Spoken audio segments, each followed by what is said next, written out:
my friend K.P. Ramanunni, other honorable members of the dais, and my friends. At the outset, I apologize to you for not being able to speak to you in your tongue. It's really very embarrassing. I do not know whether I should proceed with my views, whether I'll be able to communicate with you or not. But since I'm invited by my friend here, I have done what was required. I have released the book, and I'm very happy to declare here that the book stands released.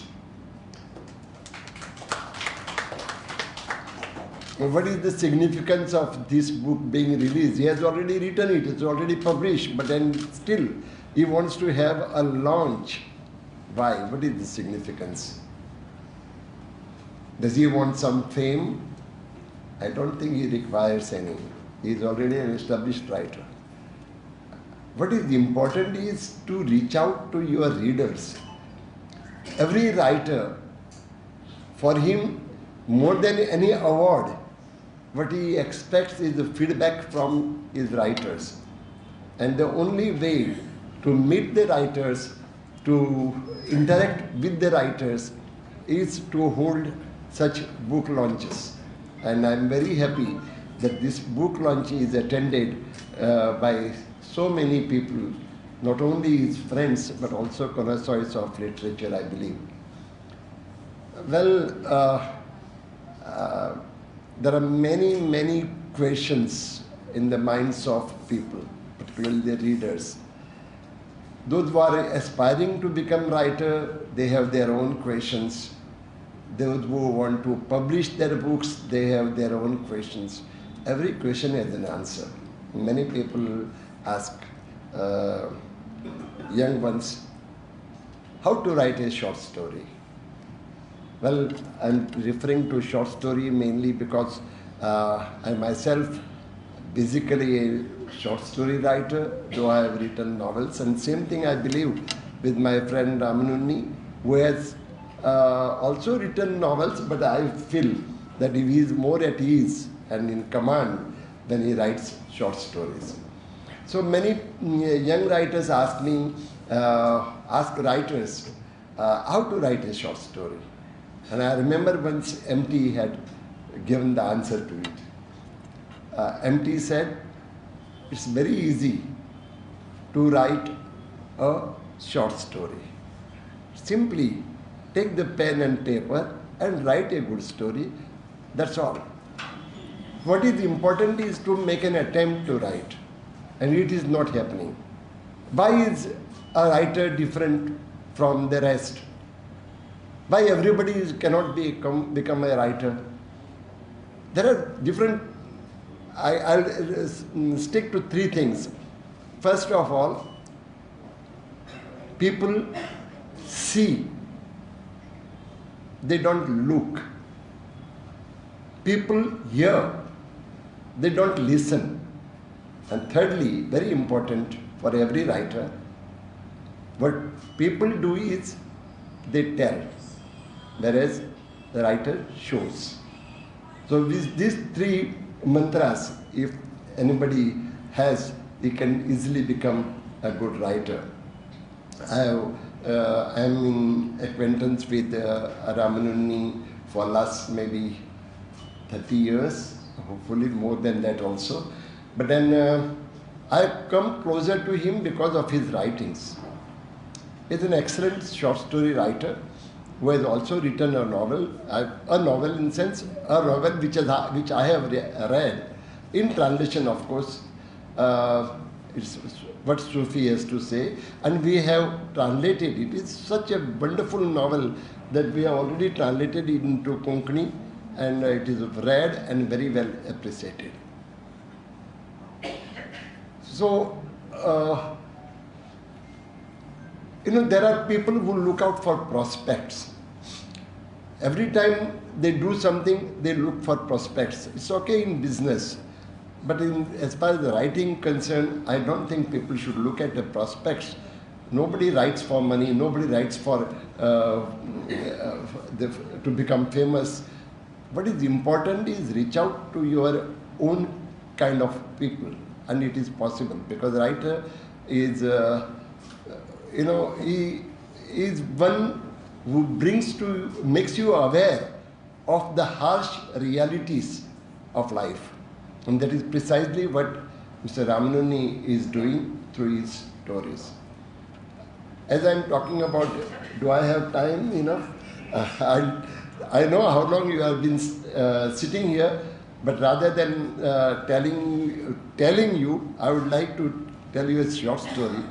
It's another way of showing you. I'll just tell you a story. You can call it a fable. In a village near, say, Calicut or Kozhikode, there was a river, and by the side of the river there was a washerman living there with his donkey. He never bothered about his donkey's well-being, but he took full advantage of the donkey. Early morning he would load all the clothes that he received for washing and load it on the back of the donkey, and along with his daughter to wash the clothes, he would go to the river. And the clothes were washed, and then again the wet clothes were brought on the back of the donkey back home. And poor donkey was never fed well. He had to do with only the leftovers, and when still he continues to remain hungry, then he would go around looking for some leftovers or some dustbins where he could find something to chew on. One day, one late in the evening, the washerman's donkey was very hungry. So went on grazing, finding something to eat, and as usual by the side of the panchayat or municipality, there is always some garbage. So he went on looking for something to eat in the garbage bins. When suddenly he found there was yet another creature looking at him intently. So he was wondering who this creature is. Looks good, looks healthy, very stout, and very much like donkey. So he was wondering. The other creature was on the other side, also looked at him, and he said, "Who is this so frail animal? Who is it?" So he came closer and asked him, "Who are you?" He said, "I am a donkey." "How come? I am also a donkey." "Then, but how come you are so fat and so healthy and so nice looking?" He said, "That aside, what are you doing? How is that you are a donkey? I never seen a donkey so frail and so thin and so ugly." He said, "I work for this washerman who doesn't feed me well and gets a lot of hard work done for me." I said, "Okay. And how about you?" "I work for a circus. Circus had come in the town." He said, "I work for a circus, and the manager feeds me very well. And how much work we have to do? 3 shows a day. Every show, only about for 10 minutes I have to go and dance as per his whims and come back, and I get very well fed, and see how healthy I am." So then he said, "Okay, I feel pity for you. You offered the washerman's donkey. How about coming over to the circus? I will talk to the manager, and he will want another one. He will be happy. So you will have to only work for some 10 minutes every time, and that's enough, and you will get enough to eat." He thought over. He was tempted. The washerman's donkey was tempted to go.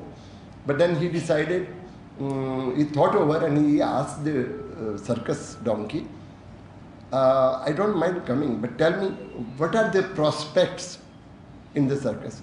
He said, "Prospects? You work for this poor washerman. You are very badly fed.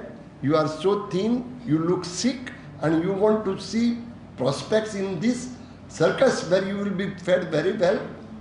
I said, "Yes." Then again the circus donkey asked, "Okay, now you tell me what prospects you have at the washerman's." So he was very pleased by that question. He said, I'll tell you. I take clothes for washing to the river. And washerman has a beautiful daughter who washes the clothes. And every time she washes the clothes, some clothes are torn. And washerman is angry with her. Only yesterday I heard the washerman has given warning to his daughter. If again you tear the clothes, I'll marry you with this donkey. And I'm sure the daughter is going to tear the clothes again. So these are the prospects the donkey was looking for. We are not donkeys. I know we have many people who look out for prospects, such prospects. They don't realize that these are foolish ways of looking at prospects. We spend entire our life looking for prospects of this kind. So we have to come out, and that is where precisely where the writer has a role to play. And what we do is bring before you the harsh realities which we have not realized. Now, recently we have all undergone the COVID-19 situation. We have all seen what pandemic is. Every writer has taken his take on some or other aspect of COVID. Common men, they do not realize how much they have suffered, how much they have seen. I'll give you an example, if you permit me another 2 to 5 minutes. In Goa, there was one group of cyclists who would go every day cycling. First about 10 kilometers, 15 kilometers, they would go in the morning and come back after cycling. When the COVID struck, and generally what they do, what they found is who are striving, who are going hungry. So they found dogs who were fed by the restaurants, and restaurants are closed. So whatever left over, they were fed on that. So they found that stray dogs are going hungry every day. So these people who go cycling, they had some conscience, and so they would carry some bread with them and give to the stray dogs. One day, a friend of mine, and this is the real story that I'm telling you. One day my friend was going cycling, and at one particular point he stopped. Some dogs came running and he served them bread, and suddenly from the bushes, 2 girls, young ones, 5, 6 years old, 2 girls came running, grabbed the bread and ran away again. So you could not see beyond the bushes. So he parked bike and went. You found there were some families. Because there were stringent rules, nobody was allowed to move freely without mask, and no trains, no buses. The migrant workers had no place to go. They had no work. So they were staying there in the open, hidden from the police, because if they go on the road, the police would hit them with the lathis. That was the situation. Probably you realize what happened then. So this man felt pity. He went back home, cooked some rice and some food and served them. And he promising them that next day he would come again. Then the group came alive. They brought some bag of rice, cooked for them, and go to see there were 10 people. The next day there were 100. That is because they were all scattered all over, and poor people, they were migrants, very poor, meeting their needs every day from the meager wages they were earning. And then they realized the gravity of it. One day, the village panchayat sarpanch of that village, sarpanch realized that this man is serving food to these people. He offered to come with them. He came, he also started, whatever food these people, cyclists, had brought, the sarpanch also helped them distribute. And there was also a photographer to click his photo.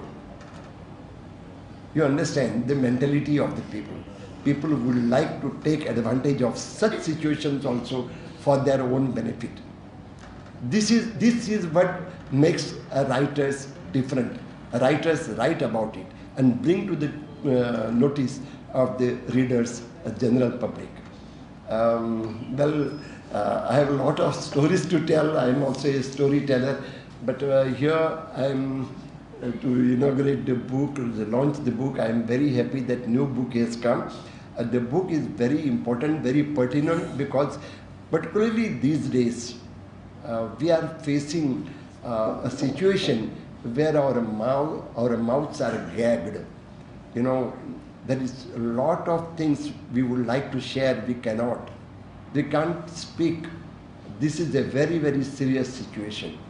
Don't think that this is happening to only one section of the society, one section of the community of the society. No, it's happening everywhere and in every field. And in Goa, which is known for exemplary harmony existing in society, we feel it all the more. And that is why I am very, very concerned. Today one book is launched. But my friends, everybody must buy the book, because I know what is in it. I have more or less the idea. But then I must tell you, this is very important book, but there is yet another book every citizen of India must read, must be aware of what is in it. We have all heard about it. Nobody bothers to read it.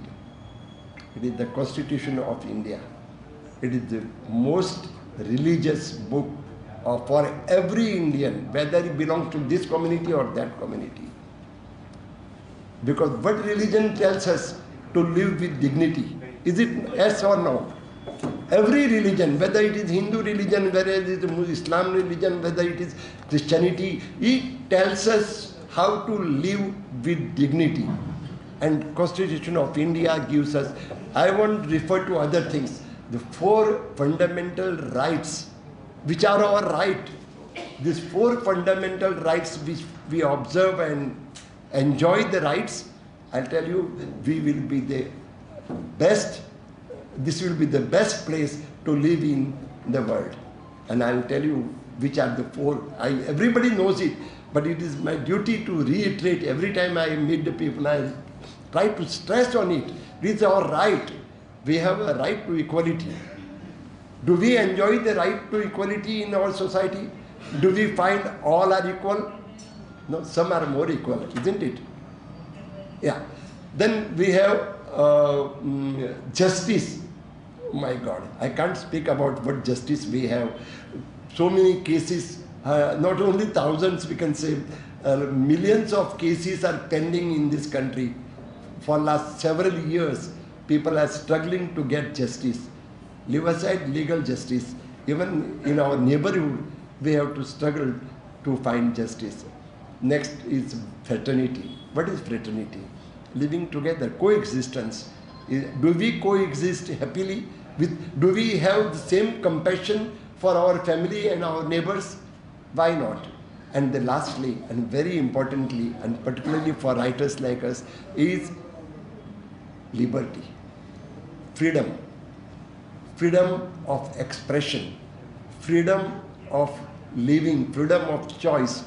Unfortunately, this is where we get the beating these days.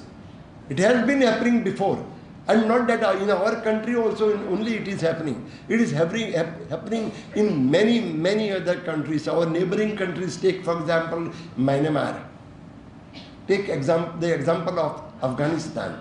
I'm not talking about Pakistan and Ceylon. I'm talking about these countries. And there are many countries in the so-called developed countries like Brazil or like even France and other countries are facing this problem. So we have to be very, very aware of our fundamental rights, and let us struggle and fight to save our country and save our rights.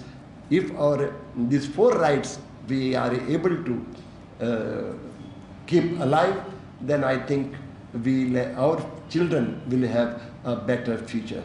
And what literature does is teach us how to live with dignity and how to bring up our children to have a better world to face. My friends, I know, I don't know but how much I have, but whatever I have said from my heart. These are the feelings of a writer, as a representative of a number of writers. I am also asked the question, why do we write? When thousands of writers, millions of writers are writing billions of books, yet new writings happen. Why?